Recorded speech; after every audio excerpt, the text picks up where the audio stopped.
ஜெரம், உங்கள் பார்வை என்ன? இந்த ஒப்பீடுன்றது மாற்று அரசியல்ன்ற அடிப்படையில தான் விஜயகாந்த் அவர்களையும் விஜய் அவர்களையும் ஒப்பிடுறாங்க. விஜயகாந்த் மறைவுக்கு பிறகு அவர் மீது இருக்கிற அனுதாபத்தை ஒட்டியும் இந்த கருத்து இருக்கு. ரெண்டு பேர் ஒப்பிடுதல், ரெண்டு பேர் அரசியல் எப்படி பாக்குறீங்க? விஜயகாந்த் இடத்தை விஜய் பிடிப்பாரா அப்படிங்கிற கேள்வியிலேயே வேறு இரண்டு விஷயங்கள் தெளிவாயிடுது அப்படிங்கிற ஒரு உணர்வு வருது. ஏன்னா விஜய் புதுசா கட்சி தொடங்கி இருக்கிறது ஸ்டாலின் இடத்தை பிடிப்பதற்காக அல்ல, அது முடியாது அப்படிங்கறது இந்த தலைப்பு ஏற்றுக்கொள்கிறது. எடப்பாடி பழனிசாமி இடத்தையும் அவரால் பிடிக்க முடியாதுங்கிறத ஏற்றுக்கொள்கிறது. மூன்றாவது இடத்துக்கு விஜயகாந்த் இருந்தாரு, அந்த இடத்தையாவது பிடிப்பாரா மாட்டாரா அப்படிங்கிற கேள்விதான். விஜயகாந்த் இடத்தை பிடிப்பாராங்கிற கேள்வி இப்படி எடுக்கலாமா? விஜயகாந்தோட அந்த லெகசி இருக்குல்ல, அதை யாரு கேபிட்டலைஸ் பண்ண அப்படி பார்க்கலாமா? விஜயகாந்தோட லெகசி அப்படின்னா விஜயகாந்த் ஒரு நடிகர், ஒரு நடிகர் சங்க ஆக்டிவிஸ்ட், நடிகர் சங்க தலைவராக இருந்து பல வேலைகளை செய்தவர். சினிமா துறைக்குள்ள இருக்கக்கூடிய பல்வேறு ஏற்றத்தாழ்வுகளுக்கு எதிராக களத்துல நேரடியாக இறங்கி தீர்வுகளை கொண்டு வந்தவர். ஆக நடிகர் என்ற முறையிலையும் லெகசி இவர் ஏழை தயாரிப்பாளர்களின் சூப்பர் ஸ்டார் விஜயகாந்த்ங்கிற பொசிஷன்ல இருந்தாரு. அந்த லெகசியும் இவருக்கு கிடையாது. இவர் பிக் பேனர்ல மட்டும் நடிக்கக்கூடியவர். அந்த லெகசியும் அவர்கிட்ட கிடையாது. நடிகர் சங்க ஆக்டிவிஸ்ட், துறை சார்ந்த பிரச்சனைகள்ல தலையிடுதல் போன்ற அந்த லெகசியும் இவருக்கு கிடையாது. கட்சின்னு பார்த்தாலும் திமுகவுக்கு எதிராக, அதிமுகவுக்கு எதிராக மூன்றாவது சக்தியாக அவர் துணிச்சலோடு கட்சியை தொடங்கியவர். யாராவது பேசி நீங்க கட்சி தொடங்குங்கன்னு சஜஷன் கொடுத்து அதன் அடிப்படையில் கட்சி தொடங்கல விஜயகாந்த். ஆனா இங்க எத்தனை முறை நாங்களும் சுயமாகத்தான் வந்திருக்கோம் அப்படின்னு விஜய் சார்ந்தவர்கள் சொன்னாலும், ஆனா பிரதமர் நரேந்திர மோடி சென்னைக்கு வரும்போது ரஜினிகாந்தையும் விஜயையும் பார்த்தது எல்லார் மனசுலையும் ஒரு பிம்பமாக இருந்து கொண்டேதான் இருக்குது. அப்படி எந்த வகையிலையுமே விஜயகாந்தோட ஒப்பிடவே முடியாது. விஜயகாந்த் டால் லீடர் தான்.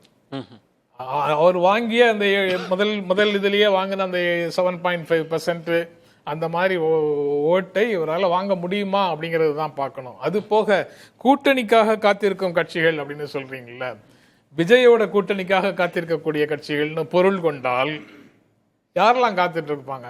எடப்பாடி பழனிசாமி தன்னை விட முதன்மையான மனிதராக விஜயோட தலைமையில ஒரு கூட்டணிக்கு போய் சேர்வதற்காக காத்திருக்கிறாரா, இல்ல அவரோட கட்சி தலைமையில இருக்கக்கூடிய ஒரு கூட்டணியில விஜய் சேர்வார்னு காத்திருக்கிறாரா? விஜய் விஜயகாந்தை விட தாண்டி பாய்ச்சலோடு பெர்ஃபார்ம் பண்ணுவாருன்னு சொல்லக்கூடியவர்கள் இந்த ஈக்குவேஷனை எப்படி சால்வ் பண்ணுவாங்க? விஜய் வந்த பிறகு எல்லா ஈக்குவேஷனும் மாறி இருக்கிறது அப்படின்ற அந்த ஸ்டேட்மெண்ட்டை நீங்க ஏத்துக்கலையா? விஜய் வந்ததுக்கு அப்புறம் எல்லா ஈக்குவேஷனும் மாறி இருக்குன்னா விஜயை முதன்மையான பார்ட்னராக எந்த கூட்டணி ஏற்றுக்கொள்கிறது? இபிஎஸ் அவர்கள் சொல்ற மக்கள் விரும்புற பிரம்மாண்ட கூட்டணிக்குள் விஜய் இருக்க மாட்டாரா? மக்கள் விரும்புறன்ற நீங்க எப்படி திருப்பி கேட்டாலும் விஜயை தலைமையில ஏற்றுக்கொண்டு அந்த கூட்டணி இருக்குமா? அந்த கேள்விக்கு யாராவது பதில் சொல்லுவாங்களா? எடப்பாடி பழனிசாமி பதில் சொல்லுவாரா? பாரதிய ஜனதா கட்சி பதில் சொல்லுமா? பாரதிய ஜனதா கட்சியோட தான் போக மாட்டாருன்னு சொல்லிட்டீங்களே, நீங்க எதிர்ப்பாருன்னு சொல்லிட்டீங்க. எதிர்ப்பாருன்னு சொல்வது உண்மையாக இருந்தால் அந்த பேச்சுக்கே இடம் இல்லை. அப்ப எடப்பாடி பழனிசாமி தலைமையை ஏற்பார் அதிமுக ஏற்குமா, இல்ல விஜயோட தலைமையில ஒரு கூட்டணிக்குள்ள தங்களை பிணைத்துக் கொள்ளுமா? நீங்க இப்ப இந்த கூட்டணிக்குள் அமைப்பதுல இருக்கிற சிக்கலை சொல்றீங்க. அதற்கு முன்பு சொன்ன அந்த விஷயத்திலேயே இல்ல காத்திருக்கும் கட்சிகள்னு சொல்றீங்கல்ல, காத்திருக்கும் கட்சிகள்னா விஜய் தலைமையில போய் சேர்வதற்கு எத்தனை கட்சிகள் தலைமையிலே வேண்டாமே? இப்பதான் துணை முதல்வர் கான்செப்ட் இப்ப தமிழ்நாட்டிலையும் பேசப்படுது. துணை முதல்வர்ன்ற கான்செப்ட் சேர்றவங்க எல்லாம் துணை முதல்வரா வரலான்ற கான்செப்ட் வரலாம் இல்லையா? அதாவது விஜய் தலைமையில ஒரு கூட்டணியில போய் சேர்ந்தா துணை முதல்வர் கிடைக்கும் அப்படிங்கறத பேச்சே எப்ப வரும்? அவர் தேர்தலில் பெரும்பான்மையை பெறுவார், அவர் தலைமையிலான கூட்டணி பெரும்பான்மை பெறும் என்ற நம்பிக்கை யாருக்கு வருதோ அவங்க தான் அதை பத்தி அந்த வாய்ப்பே இல்லைன்னு எல்லா கட்சிகளும் நம்பும் போது உங்களுக்கு தெரியாது இல்ல, இப்ப எல்லா கட்சிகளும் எங்கள் தலைமையில ஆட்சி அமைப்போன்ற வார்த்தைகளை மாத்தி இப்ப எப்படின்னா, நாங்க அமைகிற கூட்டணியில கூட்டணி ஆட்சி வரப்போகுது, நாங்க கூட்டணி ஆட்சி அமைகிற அரசுல அமைய போறோம்னு ஸ்டேட்மெண்ட்டை மாத்திட்டாங்களே. அப்ப அவங்க எல்லாரும் தயாரா இருக்காங்கல்ல ஒரு சமரசத்துக்கு. யார் தலைமையிலான கூட்டணிக்கு அதுக்குள்ள அவங்க கமிட் பண்ணிக்க மாட்டாங்க, யாருமே கமிட் பண்ணிக்க மாட்டாங்க. பாமகவுல என்ன சொல்றாங்கன்னா, நாங்க அமைவோம், கூட்டணி ஆட்சி இருக்கும், நாங்க கூட்டணியில இருப்போம். பாஜக சொல்லுது தேர்தலுக்கு முந்தைய கூட்டணியாக இருந்தால் அது வந்து தெளிவுபடுத்தாம வாய்ப்பு இருக்காது. அதிமுக அந்த கூட்டணிக்குள்ள போய் நிக்காது. அதனால தேர்தலுக்கு பிறகான கூட்டணி எல்லாரும் தனித்தனியாகத்தான் நின்று தேர்தலை சந்தித்து பின்னால் சேர்ந்து கொள்ளலாம்னு நினைத்தார்கள் என்றால் அதற்கு வாய்ப்பே கிடையாது. இப்ப நீங்க சொல்வது இப்ப அந்த முதல் விஷயன்றது விஜயகாந்த் அவர்கள் அப்படின்றது திரைத்துறையில் இருந்த போதும் அவர் மேற்கொண்ட செயல், அவருக்கு ஒரு தனித்தன்மை இருந்தது.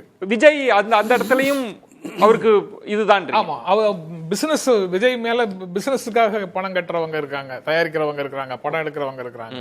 ஆனா விஜயகாந்துக்கு இருக்கிற அந்த ஏழை தயாரிப்பாளர்களின் சூப்பர் ஸ்டார் அப்படிங்கிற இமேஜ் இந்த நரேஷன் சொல்றாங்க. இப்ப நீங்க சொல்றீங்க இப்போ எல்லாம் சின்ன சின்ன டைரக்டருக்கும் அவர் வாய்ப்பு கொடுத்திருக்கிறார், வளர்த்து விட்டுருக்கிறார் விஜயகாந்த், அதுல மாறுபட்ட கருத்துல. ஆனா விஜய் பற்றி சொல்கிற போது பெரிய பேனரா கூட இருக்கலாம், ஆனா 200 கோடி 300 கோடி சம்பளத்தை விட்டுட்டு வந்திருக்கிறாருங்கன்றது அது கனெக்ட் ஆகாதா? விஜயகாந்தை தாண்டி இவரை கொண்டு போய் சேர்க்காதுன்னு நினைக்கிறீங்களா? அது மார்க்கெட்ல அது எப்படி இருந்தது, 200 கோடி 300 கோடி உண்மையிலேயே பிசினஸ் ஆச்சா இல்லையாங்கிறத துறை சார்ந்த சொல்லிருக்காரு, அவர் சொல்லுவாருன்னு நினைக்கிறேன். ஏன்னா அந்த இதுல நான் வந்து செவி வழி செய்திகளை தான் பேசணும்.